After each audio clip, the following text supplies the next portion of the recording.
Question में lactic acid का formula दिया हुआ है और बताया हुआ है कि मोनोबेसिक एसिड होता है, इसका कॉन्सेंट्रेशन 0.1 मोल लिया हुआ है और आपको बताया है कि इसका डिसोसिएटेड अमाउंट है 3.7%। इसके इन्फॉर्मेशन से आप अल्फ़ा निकाल सकते हो। अल्फ़ा का वैल्यू कितना होगा, तो 3.7/100। अब बोला गया आपको निकालना है इसका के, यानी इसका डिसोसिएशन कांस्टेंट को निकालना है। तो सिंपली ध्यान देना, लैक्टिक एसिड के फॉर्मूला को सिंप्लीफाइड वे में हम लिख सकते हैं HA, और बोलेंगे इस HA का अमाउंट जो डिसोसिएट करेगा ऐसे टूटेगा H+ में एंड A- में। तो यहाँ पे इसको हम C लेते हैं, तो C - C अल्फा टूटेगा, तो यहाँ पे क्या बनेगा, C अल्फा बनेगा, C अल्फा बनेगा।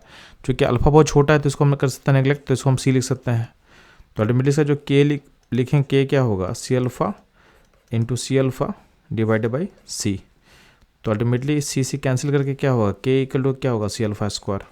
अब C का वैल्यू क्वेश्चन में कितना दिया हुआ है, तो लैक्टिक एसिड का जो कॉन्सेंट्रेशन है 0.1 और अल्फ़ा का वैल्यू कितना होगा, तो 0.037 इसका पुट कर सकते हैं हम लोग।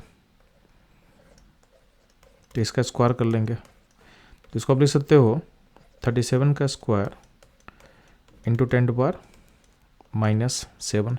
अब 37 का स्क्वायर कितना होता है, तो 1369 इंटू 10⁻⁻7। तो इसको हम लोग लिख सकते हैं K इक्वल टू 1.369 10⁻⁻4, यानी नियरली होगा 1.4 इंटू 10⁻⁻4।